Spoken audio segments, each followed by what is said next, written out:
hair.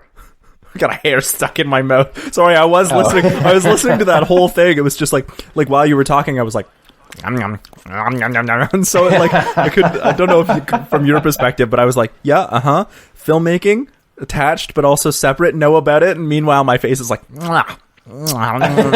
hair. You like pull it out. Welcome. You are entering into a strange dimension. A dimension where narratives from across space and time come together. Narratives that could have, might have, or should have been all exist here in one space. This is CineCasters Ultimate Timeline. Hello, and welcome to CineCasters, the show where we watch movies and talk about them and repitch them as different, hopefully better movies. I am Nathaniel Draper, and I am joined, as always, by my very good friend from across the country, Andrew DeYoung. What's going on, dudes? That's super weird that you introduced yourself as Nathaniel. Usually I only call you Nathaniel. Oh, that's interesting. Well, I mean, officially, I guess I go by Nathaniel. All my documentation says Nathaniel. My website says Nathaniel, but if I meet people, I go by Nate. Yeah. Yeah. It's sort of like people who knew me from a certain point in my life still call me Nathaniel. Yeah. You've definitely said this before on the show. Oh, okay. Well, in case you missed it the first 20 times. Yeah. Anyway, today we are looking at the film Now You See Me from 2013, starring Jesse Eisenberg, Woody Harrelson, Michael Caine is in it, Morgan Freeman is in it, Mark Ruffalo is in it. There's a lot of great actors in it. There's so many great actors. Not a lot of great movie. I'm so excited to do this movie because I knew that it was bad. Like, I've heard a couple people on the internet talk about it before, and then you were like, yeah, let's do Now You See Me, that like magician heist movie. I am so excited to hear you rant about this one. Hold on, I'll just pull it up. But the message that you gave me last night when you were when I talked about this movie. So for reference, I always watch the movies on Tuesday night and then rewrite them on Wednesday. But Nate, you watch them on. I do Wednesday night. You watch them on Wednesday night and pitch them that night, or sometimes the next day, right? Yeah. I get it the next morning and I write it that morning. Yeah. Which would be this morning, yeah? Exactly. Yeah. So I posted on Tuesday, I said, man, I am so stoked to talk about this movie because I think I have a really good pitch. And you go, awesome, I'm going to watch it tonight. And then later on that day, you write, on Wednesday, you write, this is a struggle. It's one of the worst movies we've done on CineCasters, but yes, I'm looking forward to talking about it. And then a couple of minutes. At this point, I have less of a pitch and more of a long rant about why this movie is horrible. I respond, yes, please. I actually have a decent pitch. And you respond, I'm going to attempt something, but it's not going to remotely resemble the monstrosity I had to endure for 2 hours. I said, I'm so excited.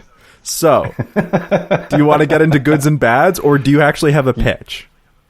I actually do have. I do have a pitch. Okay. And as I described it, it doesn't remotely resemble what we saw. Well, it does. It does in that it's about magic. Okay. But I guess I'll get into that later. Yeah. But anyway, goods and bads. I have a very short list of goods and a very long list of bads. But I will try to get through them quickly. Okay. So basically, what worked, and I try to do like what I thought worked and what didn't work. What worked, I will read exactly what I wrote. Nothing. Period.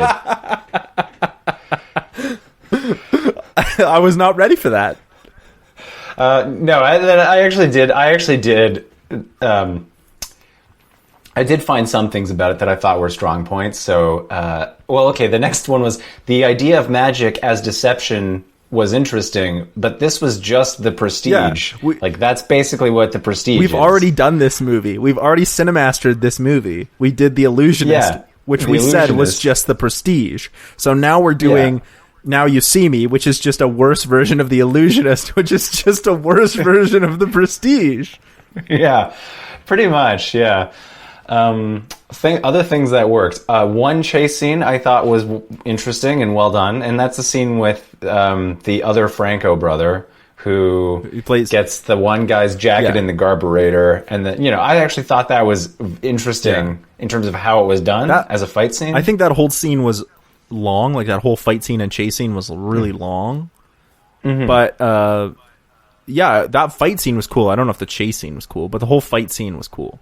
The bit in the apartment was the only bit where I went. Really I was watching it and I was like, "Oh, okay, I am not bored." Yeah. That's all I could say. I was not bored for that sliver of time. Okay, in terms of technical filmmaking, it was not a complete blunder. There were some cool set pieces, and the only other thing that I thought worked.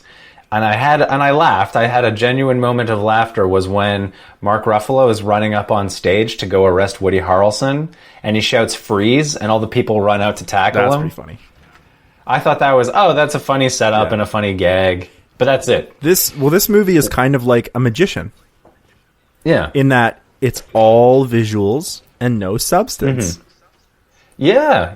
But even like a good magician, I feel like there is the whole how it plays with your mind and like in thinking about how it was done. That in terms of a movie about magic, where I think it works is when you look at like The Prestige. Okay, well, let's look at The Prestige. The whole movie tricks you into thinking it's one thing, and then it reveals it the other way. Yeah. But the enjoyment in that is then going back and rewatching it and figure out how you were misled. Yeah. Which is why this movie doesn't work, because the whole plot twist is the end is that our agent that we've been following was the mastermind behind it all the time. Which I actually so I hate to interrupt you on your goods and bads, but that's okay. When we got to that part, I actually wrote, okay, that was a really good twist, but it's a twist for twist's sake. It doesn't make sense for the movie. Like it doesn't recontextualize the rest of the movie. It's literally just like oh shit, he was the guy. Yeah. Cool. Exactly. And then as an audience member, I was literally like, oh, that's really neat, but also why? Yeah, exactly. If I went back and rewatched this movie, which I'm not going to, but if I went back and rewatched this movie, would it change the movie at all? Would it recontextualize anything? And I don't think so. No, you just know the twist. And part of the reason for that, I think part of the reason why it has that effect on you and people is because you don't care about him as a character. Or at least I didn't. I found him incredibly irritating. I love Mark Ruffalo, but I thought this guy is an idiot. He's not nice. I hope he fails. Actually, I hope all of them fail. In fact, I want them all to just disappear and the movie go focus on somebody else entirely. No, there's one character that I did really care about in this whole thing. I really thought that Alma Dre, she's the Parisian the French Interpol detective agent, and I think the movie creates this like really interesting character, especially the way that like they constantly try to use her to play off Mark Ruffalo's fears before you know the twist. And I was like, oh, like there's more there they easily could have done with her. She's actually in, I won't spoil it, but she's the main character of my pitch. I changed it. Okay, see, I think that would have been a far more interesting movie. The problem with her character is she has, in my opinion, no bearing on the plot. She doesn't matter. She's literally just for a love story, which is the worst love story in the history of love stories. It's so stupid. That's where I was rolling my eyes too. I was like, why does she put up with this guy? He is the textbook definition of an asshole. And so the reason it doesn't, so I think this twist would work better on the audience and as a story if Alma was our main character. And then Mark Ruffalo gets to be the mastermind, because then we're constantly like, she's second guessing him all the time, and then all of a sudden it turns out that he was in fact a bad guy, and it's like, oh shit, like I just think that would work better. I don't know, and she's like the one who's, I don't know, whatever, what do I know? And even the whole like he doesn't want the case, and then suddenly he wants the case, and I guess the whole thing, the twist at the end is supposed to explain that. But then you go, but why? Like, why go through? It just seems so incredibly unnecessarily convoluted for the sake of having some arbitrary twist at the end that has no emotional resonance, because up to that point you just didn't give a shit about what was going on. From a narrative standpoint, it's convoluted, but it doesn't make sense from a narrative standpoint. Like, just the way that he acts and does things, there are better ways that you could pull off this same twist with a better character, even if it was the main character. From a filmmaking standpoint, to me, it's a twist for the sake of a twist. Yeah, exactly. It's just because they were like, oh, the magic trick. I don't know. Yeah, I actually, if I do, like, mine's super, I think they did a really, really cool job of setting up the tarot cards, the Lover, Death, the Hermit, and the High Priestess, and then did nothing with those. Yeah. Absolutely nothing. Because those all have meaning. Anyone who, anyone who's anyone, you watch that and they introduce tarot cards, you're going to go, oh, that's going to mean something. Right, exactly. And then they introduce it later when the one with Jack Wilder, he's the Franco character, yeah. He, like, you see it appear on his desk again, or by his bag, and I was like, oh, like, they're gonna set something up, but then, like, they just said it like it's supposed to mean, I'm assuming, that he's gonna die, but that's not what the death card means in a tarot deck. It's not a physical death, right? So, like, there's, like, deeper meaning that really could have played into this idea of the tarot cards, and it really is just fuckery. Yeah. I don't understand how Michael Caine and Morgan Freeman and Mark Ruffalo and Isla Fisher and even Jesse Eisenberg, but like, all these great, how are they all in this movie? There was a lot of money in this movie. I read that it was $75 million. An insane budget. Wow. And the last thing that I have to say, this is just a general on chase scenes, like, in general, which is, how can you have a car chase in New York City? There's nowhere that doesn't have traffic. Yeah, exactly. That's a good point. Yep, and that's pretty much all I have to say about this movie. I hated that love story at the end where he's like, the only thing I couldn't have planned was you. Yeah. And I was like, you can die in a hole. Yeah, exactly. Yeah. There were a few other things I was going to point out of things that really irked me with this movie. One was, I really thought the people who were the main characters were horrible, like, just not good. And in fact, I actually felt the people who deserved more sympathy were Morgan Freeman and Michael Caine. Michael Caine, he's financing a magician troupe. Okay, yeah, the idea is like, oh, we're supposed to hate him because he's a conglomerate owner and he runs this insurance company. Also, they directly reference Katrina. Right. Hurricane Katrina. Yeah, exactly. But the idea of, like, that because he runs these companies, we're supposed to hate him. But of all the characters, I actually thought he was the most likable, frankly. He was just there. He was financing a magic show. I mean, he was making bank off of them for sure. But, like, yeah, exactly. I don't know. Yeah, it just, I mean, I get there's this whole, like, background heist thing. I don't know, whatever.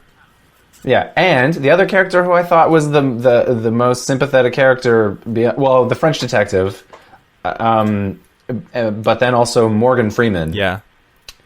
And the reason I say that is because he's fallen from grace. He had lost something, and now he's trying to get it back. He's one of the only characters who has anything at stake in the movie.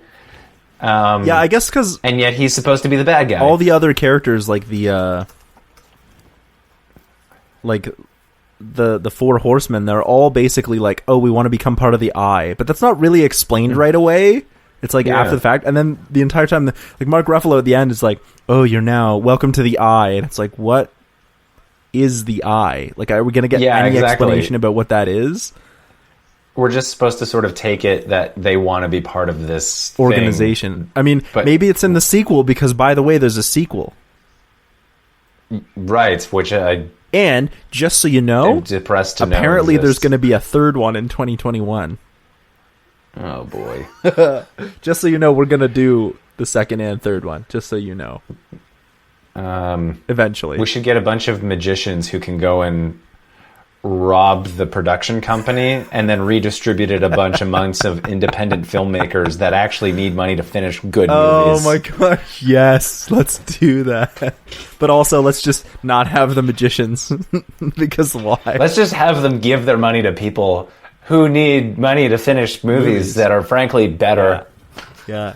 And the other one I mentioned was the Melanie Laurent character, who she plays Almadre, the French detective, and I do think there was a lot more potential for her, but she's the most likable, grounded character, and exactly, and like they do nothing with her, and at one point in time they literally like bench her, literally. Yeah. The other thing too, I think the other reason this movie, like right from the get go, I just went, I'm going to hate this movie, was whenever magic is brought up and it's played like it could be a real thing, specifically hypnosis and mentalism. Like, I don't know, I just think it's to have it happen that easily to me is too convenient for the sake of filmmaking. And there were a lot of things where I went like, this is just way too convenient, and it's like, oh, they can just do this thing and it's magic or it isn't, and it doesn't really matter. But to me, it's, if you're going to make a movie where it's all about trickery and deception, you have to explain. Then you also tricks. have to, I think, you have to show like, oh no, these are actually like magic tricks. This is not just like, oh, they can actually use magic, maybe or not. Yeah, I mean, I think we're supposed to believe that it's all like trickery. But some of it was far too fantastical to believe. To believe, absolutely. Like, it's all, cameras, tricks, and post, graphics, and like. And I'm referring to specifically like at the end of the movie when they run and then they disappear into money, or like, and you're going, okay, well, like, what can they not do? Like, there's no. I know they're gonna win because they can do. They can all literally this just crazy do everything. shit. Yeah. And at some points in time, we're supposed to believe that they're on the verge of being caught, and it's like, do I really believe this? Yeah, exactly. That's why I think the Prestige works again, because they always show how a trick is done. Every trick in the movie is shown to be done. We don't know how the bouncing ball doorman trick works for the longest time until Hugh Jackman discovers what Christian Bale's character has been doing, which is he cloned himself and has been living a double life. So eventually we do discover, and then at the end we also discover that Hugh Jackman has been drowning other versions of himself through this cloning process. So we always see how every trick is done, from the birdcage trick to any trick that's done in that movie, including the movie itself, which is in itself a kind of magic trick. Exactly. In this, we're kind of, I don't know, like they talk about at the beginning how they did the first bank robbery. And I was like, oh yeah, this all works. But then like they stopped doing that. And I thought that was one of the strongest parts. The other thing too, that I always think is kind of a weird cliche in movies, especially like contemporary Hollywood movies, is when they go to rob a bank and there's actual money. Like just sitting out. I mean, yes. Yeah, exactly. I mean, I know banks do have cash, but it's such most of it's, electronic transaction. And they wouldn't, I doubt that banks have these giant vaults you open. Yeah, they do. That have mountains of cash. And they don't have mountains of cash, but a lot of them do because... well, they have vaults, but yeah, not the mountains of cash. Not mountains of cash like that. No, they have them like stored away in other places and stuff like that. Yeah, like those lockers. Yeah, they have what you see. Yeah, like but also the vaults are often used for what are they called? Like lock boxes or whatever. You my dad has a bunch of like family heirlooms. Safety deposit. Yeah, my dad has a bunch of family heirlooms that are just kept in a bank vault. Right. Okay. Still have value, but it's not just like, I mean, I don't know. I don't know a lot about banking, so maybe if there's a listener out there who does know, you could correct us. Yeah, correct us and be like, actually, I work at a bank and there are mountains of cash. Or because I would prefer this, there's actually just a big vault filled with money that we swim around in when when there aren't any customers around, Scrooge McDuck style, and we don't keep them in mounds. We keep them in sacks with the dollar signs on them. Because I want to live in a world that's cartoony, and that's my headcanon. Don't take this away from me. Yeah. Yeah. I think that was all of it. Those were all my notes. Yeah. I said they're criminals. I don't empathize with them. Hypnosis is dumb. What was the story? Whose story is it? Whose story is it? Prestige. Whose story is it? That's a great question because I'm not sure who we should be cheering for. I'm not sure who the main character is. Like so many confusing things. Like, am I supposed to be cheering for Mark Ruffalo or the Four Horsemen? Or, like, and the way the Four Horsemen like play against each other, like, are they even friends? Like, are we supposed to be cheering for one of them, or are they gonna like betray each other? Like, I don't know, man. Yeah, exactly. It was just really convoluted, too far-reaching. Like, you can have movies with multiple characters. There are movies that do this and do it well. Yeah. But in the case of if we look at genre, to have it like a what's the term where you've got like not a companion piece. There's a technical term that involves like a bunch of characters, so you don't necessarily an ensemble have one cast. An ensemble cast. Thank you. You know, even if it is an ensemble film, you still have to have, like, generally there's one heist or one thing that it's leading up to. Like the Ocean's movies is an example, where it's all about them planning one heist and it all leads up to this one thing happen and you're waiting for it to work out. And you know the plan going into it, so that one thing, when one of those things doesn't work, then you go, oh, now they have to improvise, and it's a matter of seeing how the characters figure out around that. Yeah. With this, it was just, we're going to appear in the middle of nowhere and do some things, and the FBI is going to show up and try to arrest us, what they did at the beginning, and for some reason we weren't actually put in jail. Anyway, I could go on and on. The reason I'm getting so worked up is when I found out it was $75 million, I said, why did they give these people $75 million and I'm struggling to raise $30,000 for a documentary? Yeah, you want like not even a whole percent of their budget. Woody Harrelson probably could have used his paycheck from this movie to cover what I'm trying to do. And still had leftovers. And still had a lot more left over. Yeah. Yeah, man. Well, so is yours Woody Harrelson, I love you. Come on, help me out. Yeah, Woody Harrelson. He is great. So, apparently he comes by Vancouver every so often. I feel like if I met him in real life, I could get along with him. He seems like just a nice guy. He plays the jerk in this movie. Chill. But then so does everyone. He tends to play like jerk characters, but he actually strikes me as someone who would actually be in real life actually pretty personable. Yeah, he does. I mean, he does kind of have this kind of cowboy charm about him. Yeah, which makes him like good at playing the asshole. But but I do think that. But you still like him at the end. You still like him at the end. Zombieland. I'm thinking of Haymitch from the Hunger Games. I think he plays that. Oh, okay. Beautifully. Yeah. There you go. That's a good example. Yeah.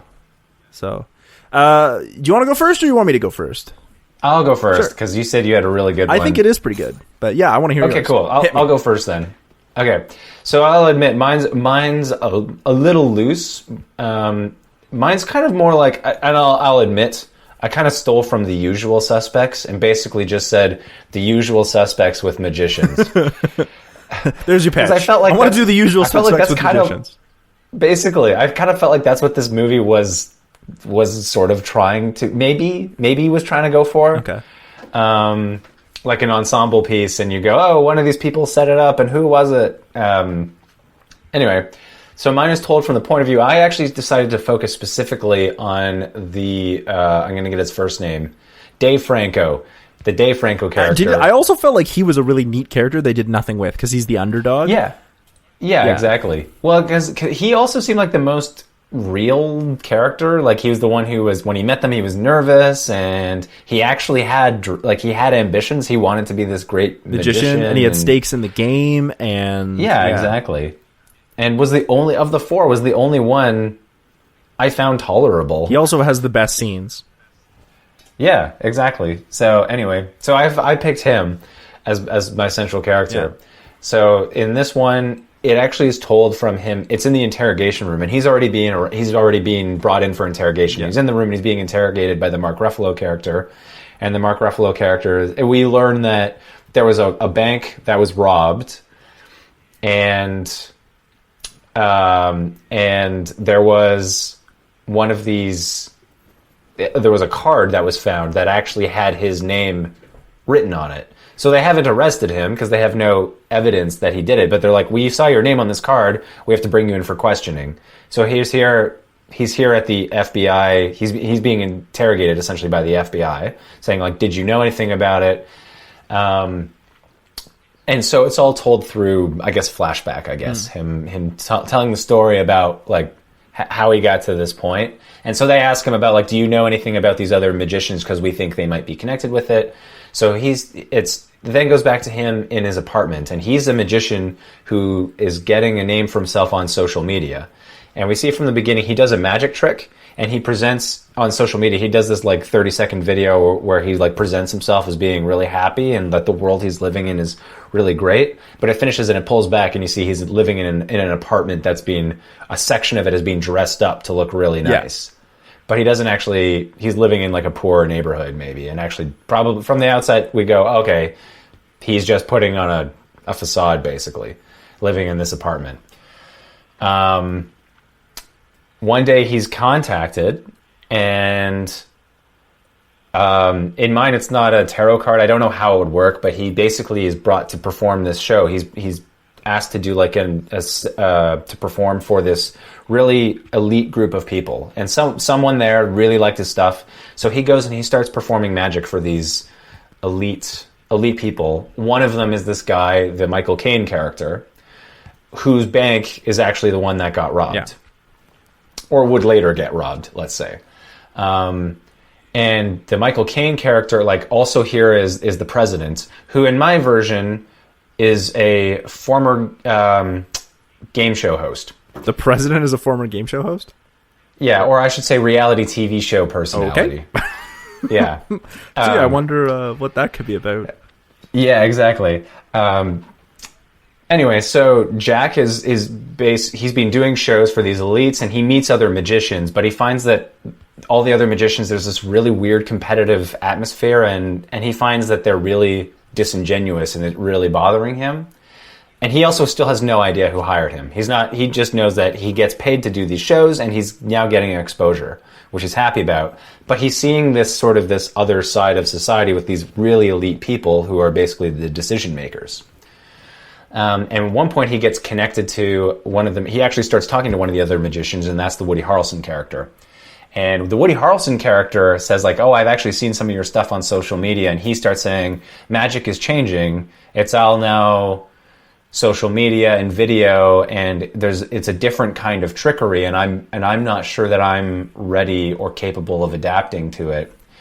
And then he's like, but some of the old tricks still work, and then he flashes one of the credit cards from one of the people there. Nice. And he starts saying like, they start talking about like how you can still deceive people. They talk about like social engineering basically, and how he's like, they each then admit like, oh, I've actually been able to like trick people into giving me their information so that I could go in, and that's how I've been able to survive. Yeah. Like the magician thing is what I really want to do, but I've got to be a criminal actually in order to survive. And then he justifies it by saying like, all these elites are doing this. The guy whose credit card I stole, he does the same thing. He runs a media company, a big media business, Fox News, and and it's all about social engineering for the masses. Yeah. It's all about deceiving the masses. If I'm deceiving one wealthy person to steal their money, well, they're doing the same thing to the rest of us. Anyway, so as he continues doing these shows, it's him, Woody Harrelson, and then the two other magicians they start to build a bond between them. And they become more and more frustrated they see these elites like have a lot more and have a lot of wealth, and they are all struggling. So they make a plan that they're actually going to steal money from one of these guys. So in my version, it's they actually all come together on their own and decide they're going to actually try and figure out a way to steal money from from one of these wealthy guys. Meanwhile, the Jack character is starting to question, like, were we actually, like, were we all hired by the same guy? Like, there's now a hint that, like, he's starting to wonder how much of this is actually being set up by somebody else. But they continue going along with it. And then there's a scene in here where, so they're planning the heist, and the Mark Ruffalo character is talking to the Dave Franco character, and then the Dave Franco character says, like, no, we're not actually planning to steal, like, money from a vault. No, that shit is for movie. I'm talking about numbers, the things that you and I put our faith in, the illusion we've collectively created. We wanted to expose the greatest trick humanity ever created for itself, currency. Ooh. And we wanted to do it by robbing one of the men who robbed the American people. And then the Mark Ruffalo character says, like, you did it, you were trying to do this to make a point. And then the Dave Franco character says, at first I thought this, but as I said, I actually think someone may have been using us, and that we were actually being set up all along. Anyway, eventually, like, they keep planning this operation, and Jack is getting more and more paranoid, and he drops out. He's like, I don't want to do this. I don't think it's going to work. And again, the problem, I haven't figured out the specifics of what it is they're going to do, but he says, like, I don't want to do it because I think I'll go to jail. But after he's left, they go, well, he knows now. Like, we can't, what are we going to do? And so they start planning to get rid of him, like kill him, because they're worried that he's going to actually, like, expose them. Anyway, through the conversations with the FBI officer, it starts leading you to believe that the Woody Harrelson character actually set the whole thing up. So you think, like, because he talked about, oh yeah, Woody Harrelson had a grudge, and actually this is the FBI officer who's saying, like, so I did some investigating, and I think you are actually and this is, have you seen Usual Suspects? I've not. Okay, so this is, I might ruin it a little bit for you. Okay. It's in Usual Suspects, it leads you to believe one of the characters set it up and then it was a different character. So that's where I'm like, oh, this is kind of Usual Suspects, because here it's like, it's leading you to believe it was the Woody Harrelson character who set it up.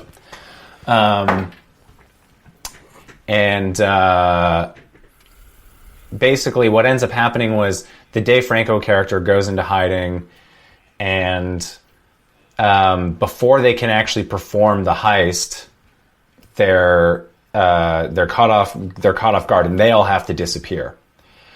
But somewhere in the process, this card showed up in the vault. Like, before they were able to actually get the money, this card showed up in the vault pointing to Dave Franco, and here he is now in the FBI office saying, like, I didn't do anything. I'm being framed. These were those people who tried to steal the money and they couldn't, so they didn't want me to rat them out. So they've run off, and now I'm going to go to jail for this.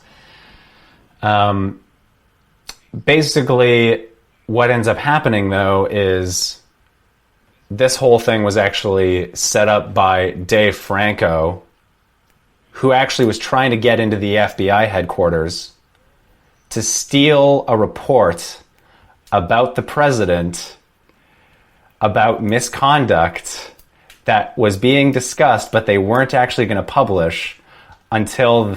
So he basically set this whole thing up so that he could get arrested, and then when he's in the FBI headquarters, he breaks the lock and he steals this report and he runs out. And then later the FBI shows up at his apartment and they find that it's actually just filled with servers, and that this guy's actually just a hacker, and he taught himself magic tricks just to set this whole thing up. Just to set this whole thing up so that he could get into the FBI headquarters and leak this report to the media. Awesome. And that's it. That's awesome. I love that.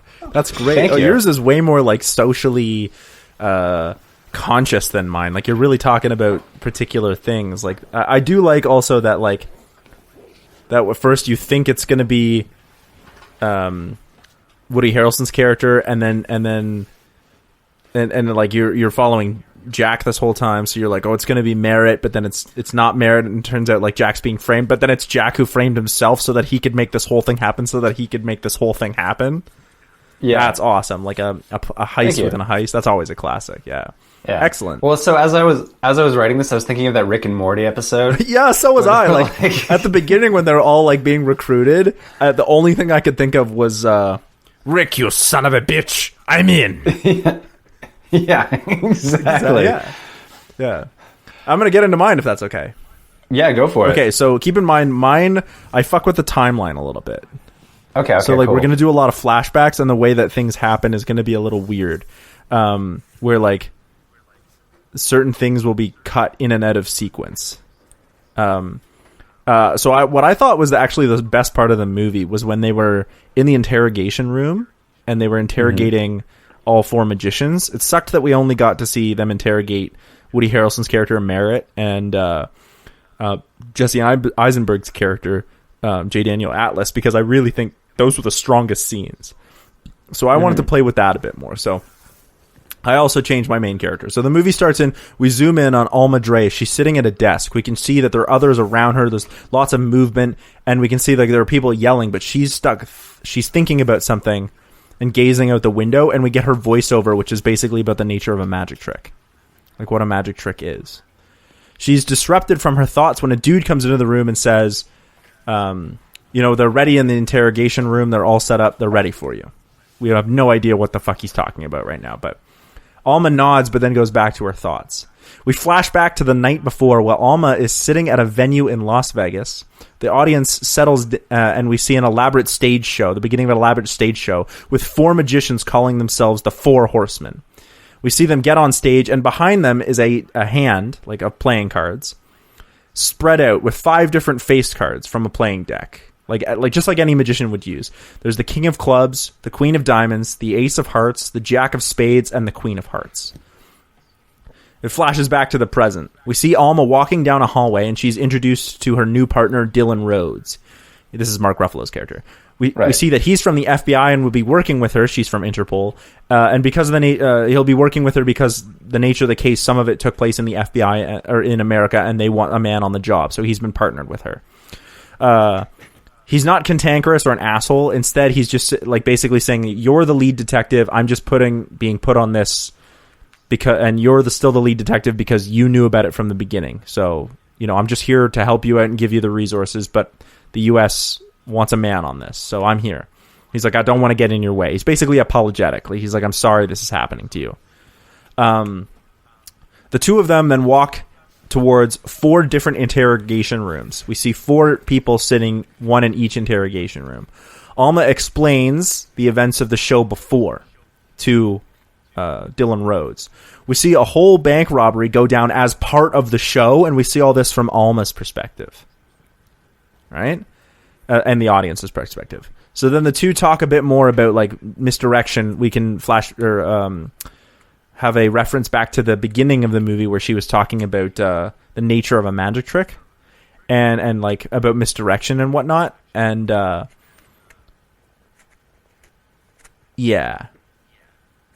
basically just to help catch up and like what she wants to talk about. So then as they walk towards the first room, we hear it's Alma's voice, but it's like a voiceover because as she walks towards the room and walks in, it flashes back to the night before again.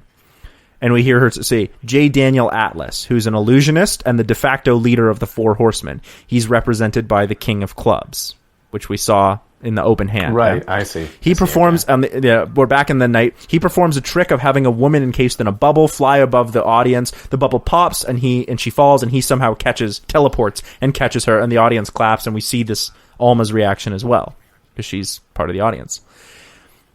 In the room, the two agents begin interrogating Atlas about the nature of his background and whatnot. Rhodes becomes impatient and finally asks, stop beating around the bush, and he asks how he did it. Atlas responds, "It's magic," but then Alma explains what she saw, and then Atlas goes, "Let me tell you what I saw, how we did the trick." And so he explains how they did the trick, like bit by bit. And Rhodes is like, "I think we got him," and they leave the room. And Rhodes is like, "We got him, that's it." And Alma's like, "I'm not convinced.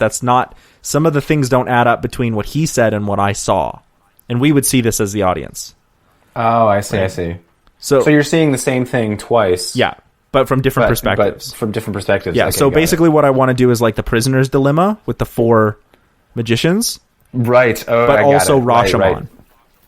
Yeah, Oh, that's interesting. Yeah. So as they're leaving the room, Rhodes asks Alma what she was doing at the theater in the first place, and we see her flashback even earlier to her office in Interpol. She's called in by her boss.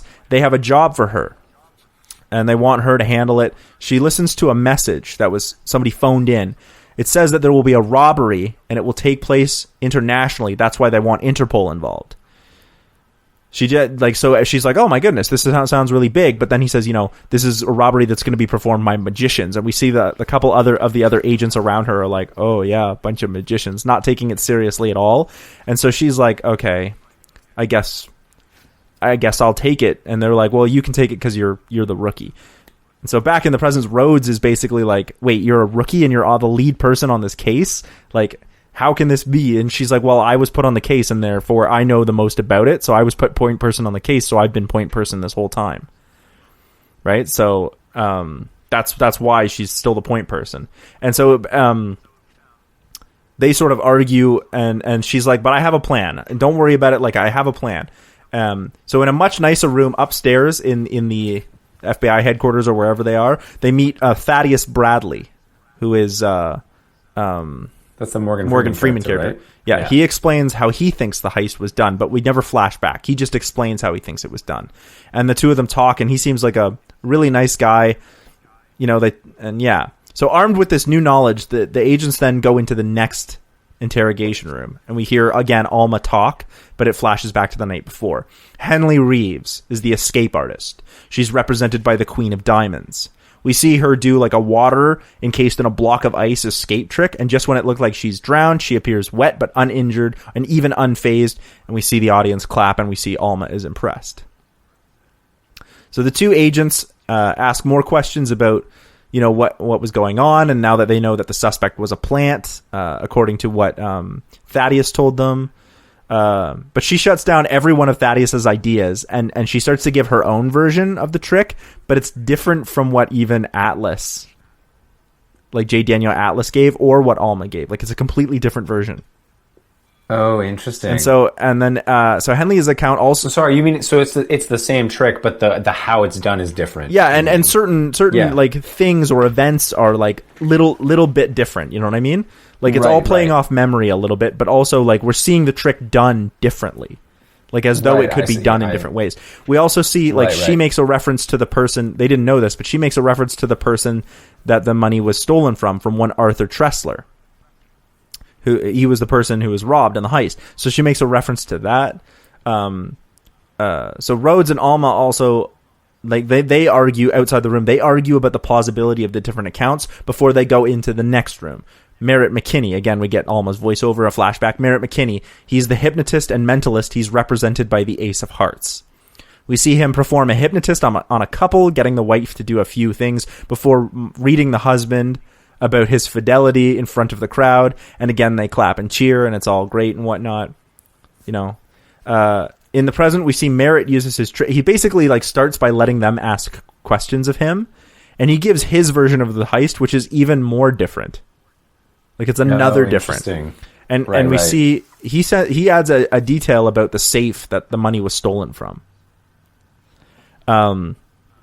Before he begins, he starts to like read the two agents, and he starts to like peg at them. What it's called phishing. It's an actual thing that psychics and magicians do, but he's like a professional at this, so he starts to like really mess with them. So it turns out that he pulls out of her that Alma is actually a research agent and not a field agent at all. Rhodes is angry because he is paired with a rookie and who has like absolutely no idea what she's doing.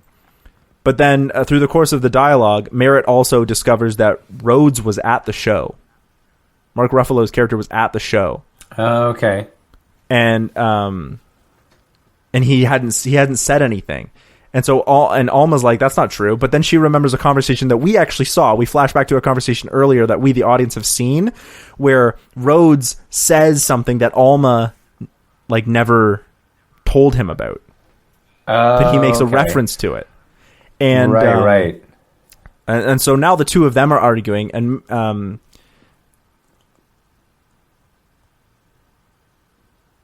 Yeah, and so, they basically are just, like, arguing with each other. So the two leave the room, having now are kind of at each other, like, how can we work together? They decide they need to separate and cool down, so Rhodes goes and speaks with Thaddeus.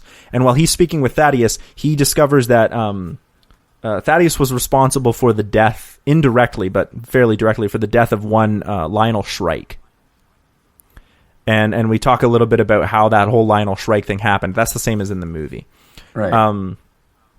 Upstairs, while he's doing that, Alma's doing research because that's what she does. She does research into Tressler and to a company called Elkhorn. Sometime later, the two regroup and agree to go into the last interrogation room to at least hear what the last one has to say before they decide what they're going to do next. So again, we get Alma's voiceover with a flashback. Jack Wilder is the mimic and street magician. He's represented by the Jack of Spades. He performs a card trick with a volunteer whose voice he mimics for some comedy before he does a simple thing where he swaps a playing card with a $10 bill in the volunteer's wallet. It's pretty minor magic, but then he asks everyone to take out their wallets, only to find that every person has the exact same card, the volunteer's card, in their wallet. So it's pretty impressive, right? Pretty cool stuff. Alma then produces the card from that last night because she was in the audience and puts it on the table. She begins by saying that Jack was, a small-time street musician and pickpocket. How did he get in with this big crew of, and they can have a back and forth about that. Finally, it seems like the agent have some leads. Jack tells them a version of the story that seems to corroborate all the versions we've seen up to this point. So, in fact, it wasn't a case of the magicians playing against each other. It was actually, they weren't trying to tell their own story. Jack tells a story that actually has all of their versions together. Right. So he sort of coalesces all what Alma saw, what Atlas said, what each of them said into a cohesive version. So this seems to be the real version. No one was necessarily being deceptive. They just only had pieces of it. Yeah. And so Jack says, this is what actually happened, and he puts the whole thing together. So and then they're like, damn it, we finally got it. We're going to get all this. But then as they're leaving, Jack changes his voice and he speaks a line. And immediately Alma goes, what? She leaves the room, pulls out a recording device and plays the message back that she got saying that there was going to be a robbery. And it's the voice that Jack used. And the line that he just said in the room is the same, one of the lines from that. So she realizes that she's been played. Oh. She's been played from the beginning. They wanted her to be at the event. Mm-hmm. Right. So it wasn't just a random caller. It was the magician's caller. It was actually... Yeah. So she's been played. So just then another FBI agent comes in and he says, they took one of the bills from that fell from the ceiling, during the actual heist. They took one of the bills and they investigated it and said that it's fake, and they're pretty sure that all of the money that fell from the ceiling during the show is all fake. It's a forgery. So it wasn't actually stolen at all. Or at least it wasn't the stolen money from Paris. But the money from Paris was yes, stolen. It's gone. We know that for sure. It was gone. Although it was likely just taken from a bank account, not physical money, like you said earlier. Right. Right. So, and the money that was dropped from the ceiling was all fakes. It was probably pre-made or whatever. So there's no actual, it wasn't real. Yeah, so this is it's not, but it's convincing, but it's not indetectable. Anyone who knows could have figured it out. So this corroborates everything Jack told them, but both agents are confused. Why reveal this? So Alma is also shaken that somehow that she was picked for the case. So Alma does what she does and goes to do more research. She starts to put bits and pieces of each of the versions she was told. Each of them keeps referencing this their teacher, right? The person who taught them. And so she starts doing research, and it turns out that each one of the four horsemen was taught by Lionel Shrike, the magician. Right. And so that's how he's somehow connected to this. And so Rhodes then comes in and says that the money's been found, and the robber actually appeared to be Thaddeus. And the two see him, and he claims that he's being framed by the four horsemen. So Alma is furious now because she realizes that she's been played. The trick was not the robbery, but the trick was actually the whole thing, including the interrogation rooms. Right. It doesn't matter. The robbery never mattered because it was all a setup. It was all a distraction to get back at Thaddeus for killing the greatest magician of all time, Lionel Shrike, who had been the teacher for all four magicians. Right. The Horsemen wanted her because they knew she would do research and find out the best magician to help understand how they did the bank robbery. She brought in Thaddeus, and they needed him in the building to set him up. So the two agents go back down to the interrogation room, right, to basically talk to the four horsemen, and finds that all the rooms are empty because they've all escaped. Oh. And the only thing is in the last one, in the last room where they had interviewed Jack, was the card that Alma had produced from the night before. And she picks it up and looks at the card and realizes that it's the Queen of Hearts, implying that she was the last member and never knew it. Because if you go back to the beginning of the movie, I explained like that there was 5 cards, right? There was 5 cards that. So that was so there was 4 for the Horsemen, and then there was a 5th card, which was the Queen of Hearts, which represented Alma. She was the 5th member of the whole plot and never knew it. Wow. Yeah. So, like I said, I wanted to play like at the beginning, sort of play like each of the magicians against each other. Have it appear like they're each trying to like tell their version. This is how we did it. I'll go free. Right? And the way that happens is, you know, so we're getting a little bit of the prisoner's dilemma, but we're also getting Rashomon. And at the end, Jack explains actually the whole thing was like everything we all said was right. And then we slowly realized that the interrogation room was the actual trick.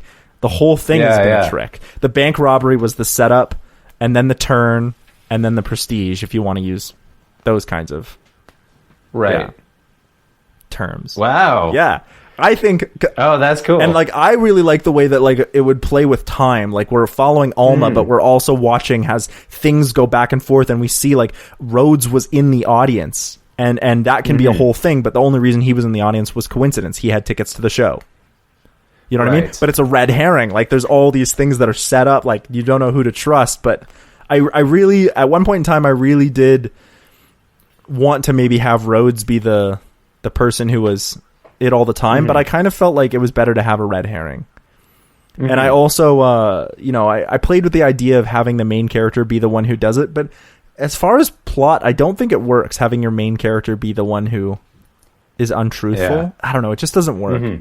Anyway, that's my pitch. I'm trying to think of a movie where it does something like that and it works. I mean, it kind of does that in Usual Suspects, where the character who is the main character, the one who's basically whose perspective you see it from, is the guy who he ends up actually being the guy that they're looking for. I mean, it can work, but he's played them all the whole time. Yeah, it can work, but I think you have to play it. You have to do something with or you have to make it apparent that we're seeing something from a untrustworthy narrator.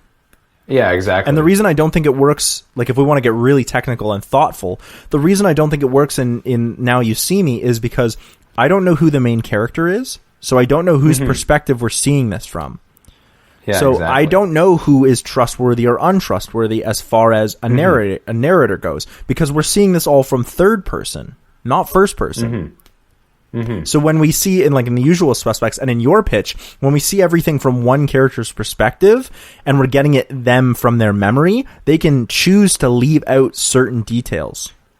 And that's why I wanted to do like Rashomon with mine, where like each of the magicians is giving their version of the story, and we think it's so that they can get out of going to jail, but it's actually for a bigger thing to get back at the person who wound up killing their teacher, Lionel Shrike. I like that. I like that twist, and I think, and that's also interesting too, because it's still like, it's not so much the who did it, it's the how they did it, and the why and the motivation. That's also a far more interesting. That's a far more interesting mystery than who did it. Yeah, and then I think you keep the audience guessing because you have certain things going on where you have, you know, conflicting stories. Yeah, conflicting versions of how the trick was done. So the audience is like, I want to know how they did it. Or even if they did it, did they actually pull off a bank job from a different country? I want to know how they did it, and so we get different versions. But then we also have the prisoners playing off each other in the way that they're like, oh, I don't want to go to jail, so, you know, prisoner's dilemma. But then, so we have a couple different things going on, and we get and then we're jumping back and forth in time. I think it would be confusing. It's confusing to talk about, but I think in movie format, it would work really well, like visually. Mm-hmm. We'd know we were jumping back and forth, and plus the voiceovers would help. I don't know. I think it's a really neat idea. Mm-hmm. I think so too. Yeah. No, I like that. That was really interesting. Yeah. I don't have much else to say about Now You See Me, other than the fact that I know there's a sequel, and we're gonna do it sometime. But that was. Well, I'm willing to wait a while. Yeah, I'm also willing to wait. I found I was so like, okay, you know your movie's in trouble when it takes 15 minutes to get to the title of the movie, and then you go, oh wait, that was a setup for the rest of the movie. And then you go, but what was that? Like, it was setting up how they came together, but the rest of the movie has nothing to do with the relationship between the four of them. It really is. It's like a. That's what I don't get. Is like, who's the main character? Mm-hmm. Well, the other thing too is like, there's nothing. There's beyond the fact that you see that. I guess it does. You see the guy in the hood, and you're like, who's the guy in the hoodie? And then but you don't. There's nothing to say in the movie like this is a mystery that we're trying to solve. Like, we're not trying to figure out who the guy in the hood was. I just assumed it was like just at the end. It's like, oh, by the way, I just assumed it was like a person who was, part of this cult, the Eye or whatever. I was convinced it was Rami Malek's character from Mr. Robot. I would have made a better twist. I was waiting for that at the end. Oh, hey, this entire movie is actually a Mr. Robot tie-in. Yeah. Yeah. Yeah, man, I don't know. I gotta say, like, when I was watching this movie, I was like, I was both fascinated by like, where is this going, but also because I was also like, there's no way this is going to turn out good. The more elaborate, the heists got, the more elaborate the story got, the more I was like, oh, they're just setting up for, this was the trick, and I was just like, you can ratchet up the tension as much as you want, but that's not going to make your twist better. Exactly. Yeah. Well, it just became more ridiculous. It was never doable. That's why in mine, in mine, I made it so that the trick that they were trying to do was never, they never actually pulled off the bank job. Mm-hmm. Yeah. Right? They made it look like they did so that it would all be possible. But the trick that they you were like, how did they rob this bank? The trick that they seemed to have pulled off when you first see it at the beginning of the movie, they in fact didn't pull off at all because it wasn't the point. But it means that we see that like they technically failed to pull off the trick. Mm-hmm. Yeah. I don't know. I think they technically failed to pull off this movie, but it probably made a shit ton of money. Too. Yeah, I mean, they made it back. I mean, when I Googled the numbers on that, the box office return was, so budget was, if you just Google it on the front page, budget $75 million US, box office $351 million US. So they like doubled that. So that's why they'd make a sequel. But then you go, who watched this? Apparently $300 million worth of people. 300 million suckers. Nate is shaking his head so hard right now. But yeah, I don't know, man. I don't have anything else to say about this one. To each their own. To each their own. Yeah. I don't have anything else to say about this one. Do you have anything else to say? Could you guys just give me $30,000 so I could finish doing a documentary? Yeah, I hear that. Come on, Woody Harrelson. We'll put your name on it. You won't regret it. I'm just imagining like the name of the movie. You change the name of the movie to Woody Harrelson Presents. Or you change the name of the movie to Woody Harrelson's documentary. You know what I mean? That's the name of the movie, Woody Harrelson's documentary. And then people come into the theater like, that didn't have anything. It wasn't even about Woody Harrelson. It wasn't even in the film. I'm just picturing it narrated by Woody Harrelson. Ooh, that'd be dope. This is soon. This is Cambodia. I'd be okay if it was narrated by Woody Harrelson. That'd actually be pretty cool. Yeah. Where can people find you? I have a website called www.nathanieldraper.com. You forgot. That's you forgot / HTTP semicolon. Oh, right. No, I'm just That's joking. right. Yeah. It doesn't work if you put that stuff on there first. Unless you put that stuff on there first. The other Draper Nate is my letterboxd. If you want to see what movies I've been watching and hear my thoughts on those. That's it. Yeah. That's where you can find me. You can find my band on YouTube and Facebook and wherever you listen to fine musical goods. You can also check out our video essays that come out every other week on this channel. And feel free to check out my other podcast called Audio Mind. If you want to hear about lots of crazy genres about music, or you want to hear about interviews with lots of crazy people all over the music industry, from thesis from other musicologist students to industry professionals. You can check that out on Audio Mind. And until then, this has been CineMasters. Give us a like, share with your friends. Peace out. Peace.